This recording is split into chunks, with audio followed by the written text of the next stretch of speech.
Hello, and welcome to another episode of Physical Forever Games. I'm Carrie, and today I'd like to talk to you about the Super Mario Brothers movie. I had the opportunity to see this movie twice within opening week. Once at the midnight release, we went to a 3D showing, and then I went to a matinee a couple days later with my nephew in an IMAX theater. I thought overall that the visuals were best in 3D theater, but I enjoyed it in both locations, and I'd like to share my thoughts with you, not as a movie critic, because I certainly am not a movie critic, but as a fan of video games and Mario very specifically. I was very excited for this film. In order to share my thoughts with you in a meaningful way, I think I'll have to give some spoilers. So if you're planning on watching this movie yourself, I would recommend bookmarking this video and returning after you've seen the movie. Now, the first thing I'll say is I think they did a really good job marketing this movie. I think they did a good job with physical marketing, commercials, and anything else they could have done to kind of promote this film. Back on March 10th, AMC theaters actually had this double-sided poster. Anyone with a ticket could pick one of these up.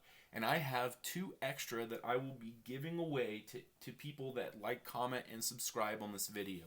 I will choose two winners at random 1 week from today to win this poster. So make sure that you like, comment, and subscribe to this specific video, and I will choose two winners that I'll contact directly and let you know that you've won. I'll get those shipped out to you free of charge. Also, AMC had a $15 popcorn bucket. You know I jumped on that. This is now my third popcorn bucket. Apparently, I am a popcorn bucket collector. This one's tin and hollow. It came with a free fill on popcorn, and I thought that was worth it. But whether it's worth it or not is up to you. So I'd like to jump in now to the review and kind of talk about the movie.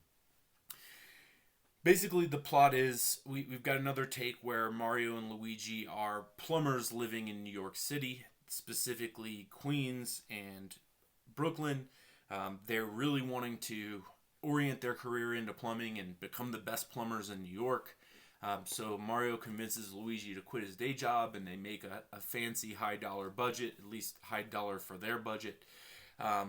And you know, they aren't getting the most support out of it. People don't really believe that they can do it. People don't really believe that this commercial was worth doing.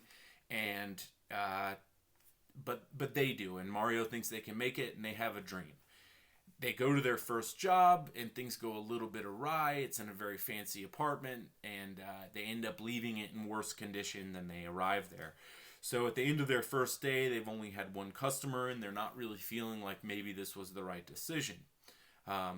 They're at home, they're sulking about it, their family hasn't necessarily given them support other than their mother, who will support them in anything they do, and a news story comes on talking about a broken sewer main in Brooklyn and asking for help, and Mario rises to the call of action, grabs Luigi, grabs their tool belt, and they head to the scene of the flooding.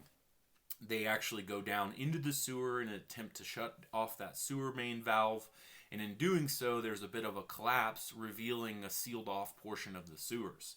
They descend to the bottom of the sealed-off portion of the sewers they discover to find a warp pipe. Luigi adventures into the warp pipe first and is sucked in. Mario follows behind.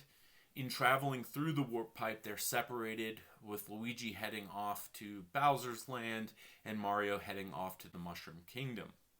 Mario pretty quickly encounters Toad, who fills him in that Princess Peach has been adopted by the Toad people and anointed their princess, and that if he needs help finding his brother, she's going to be the best hope.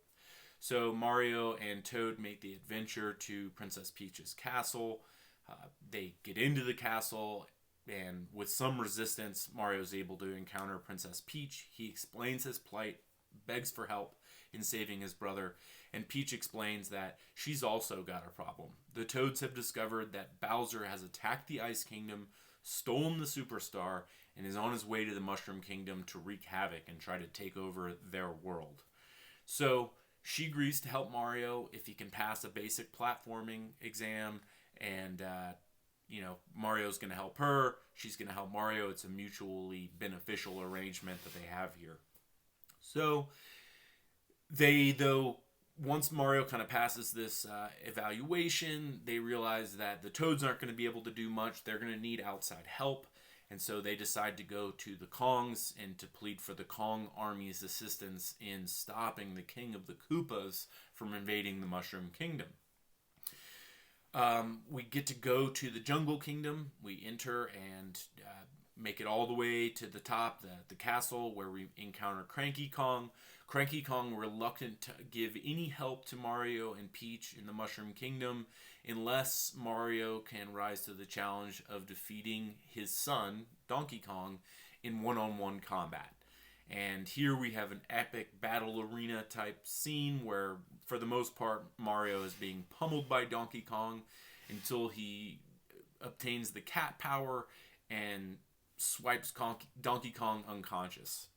At this point, we discover that the Kongs are in charge of Mario Kart, and they, in a very Mad Max Rainbow Road type scene, are going to take a shortcut to try to cut off Bowser's approach to the Mushroom Kingdom. Bowser discovers this ambush and ambushes the ambushers.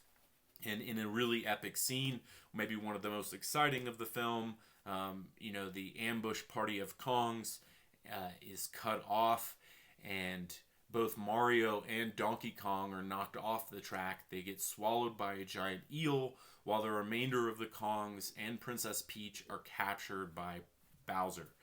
Now, it turns out that Bowser didn't just want to destroy the Mushroom Kingdom. He wants to impress Princess Peach. He wants Princess Peach to marry him and to rule the kingdoms with him. While not all the Koopas are behind this plan, there is a contingent plan. If she doesn't accept his romantic efforts, then he'll destroy the kingdom. And so the rest of the Koopas are on board with that. Princess Peach is not really on board with it at all, as you can imagine. I mean, he's a giant turtle. But she agrees to marry Bowser if Bowser doesn't destroy the Toads or doesn't hurt the Toad Kingdom, because those are her people. And so we kind of proceed to the wedding scene. Mario and Donkey Kong have a really heartwarming scene where they both talk about, their quest for their father's approval, which neither of them really have. They are able to escape the giant eel using a barrel rocket that's left over from Donkey Kong's cart. And they head to the wedding. Princess Peach obtains a bouquet from Toad, who for whatever reason is not jailed up. And the bouquet contains an ice flower. Donkey Kong and Mario arrive on the scene. Donkey Kong obtains a fire power, which is pretty cool to see. Mario obtains a super mushroom, also fun, and they kind of run towards the wedding party. Bowser tries to hurry up the wedding so that he can get married before it's stopped. He explains that all the prisoners he's captured will be sacrificed in Princess Peach's honor. Obviously, she doesn't want that. Princess Peach uses the ice power to freeze Bowser, to stop the cages from being lowered into the lava, sacrifice all of her friends. Meanwhile, Bowser and Donkey Kong, crash into the party. Bowser eventually gets thawed out. He demands that the Bullet Bill be released and destroy the Mushroom Kingdom in a last-ditch effort. Mario grabs a Tanuki suit leaf and leads the Bullet Bill through a warp tunnel, and it exits the area and explodes.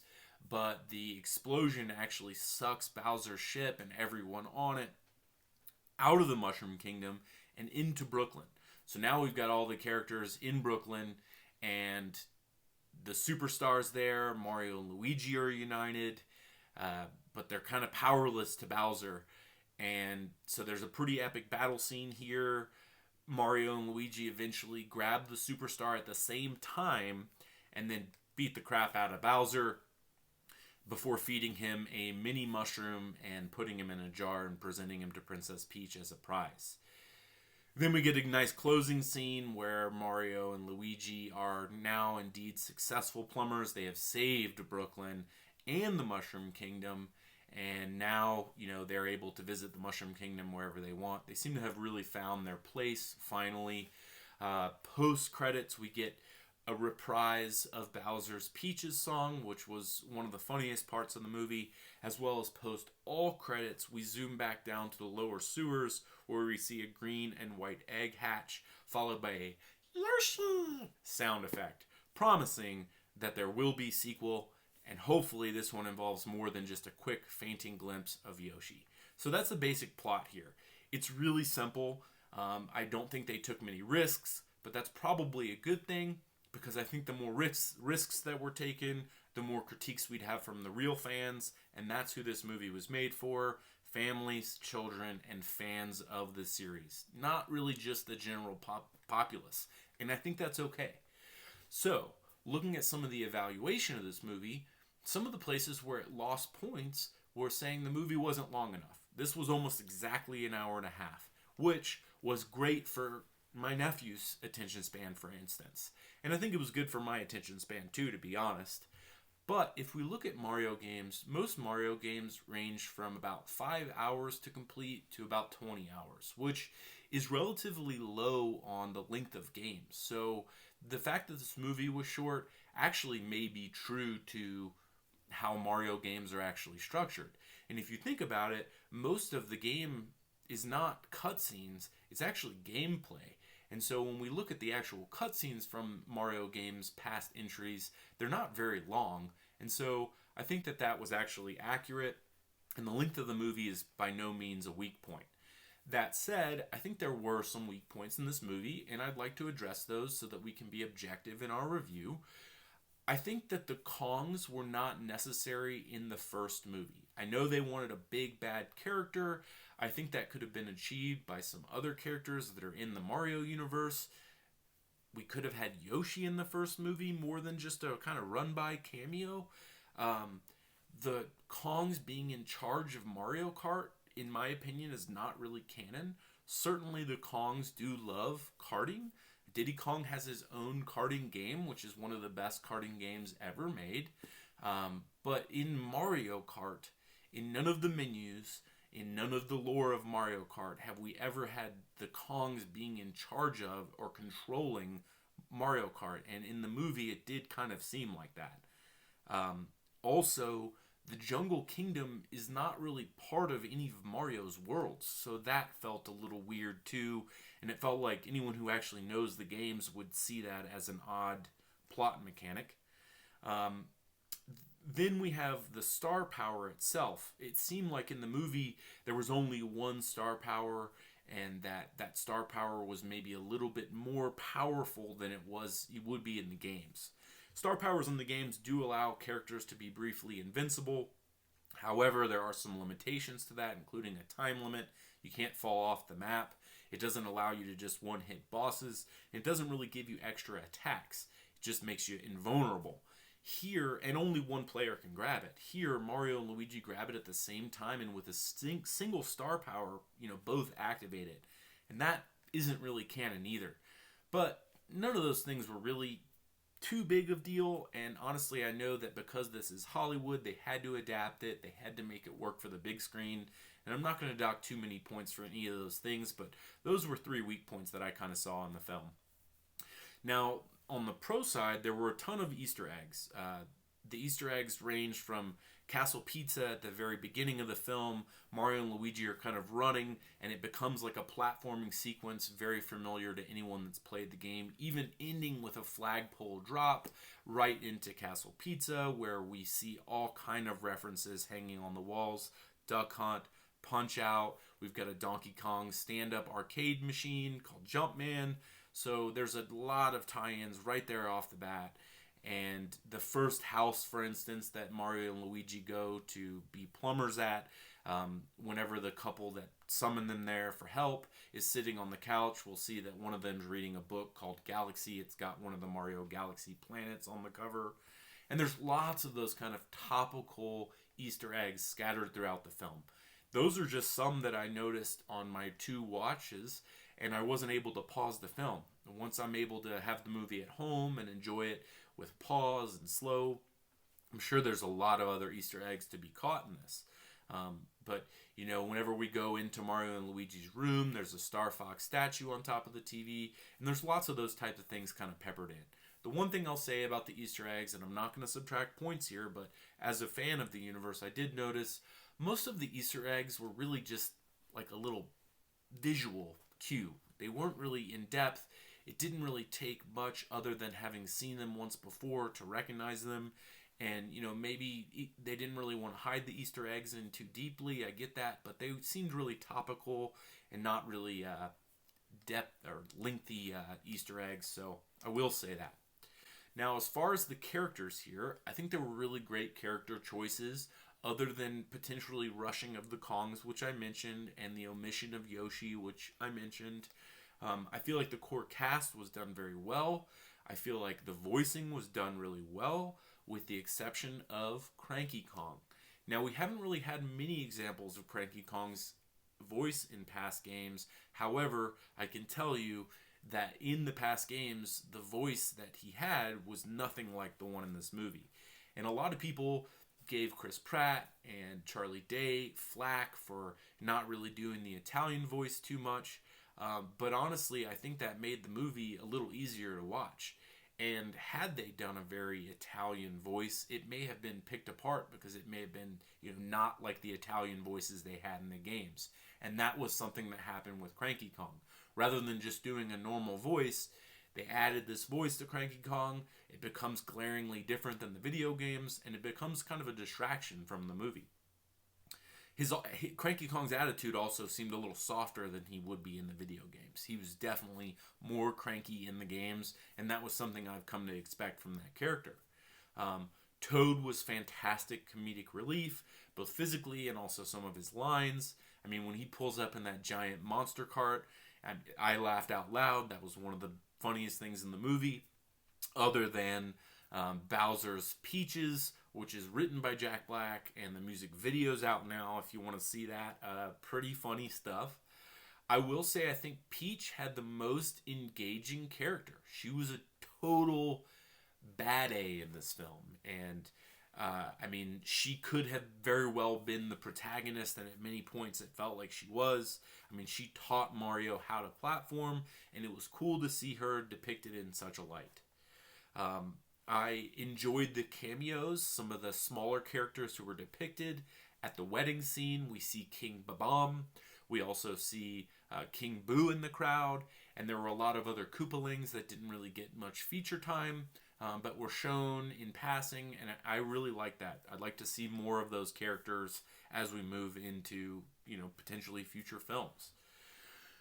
The music and the soundtrack was good. I do think that everyone who watched it, both Mario fans and not, would like to see more Mario music. There is a ton of really good composed music for the Mario universe.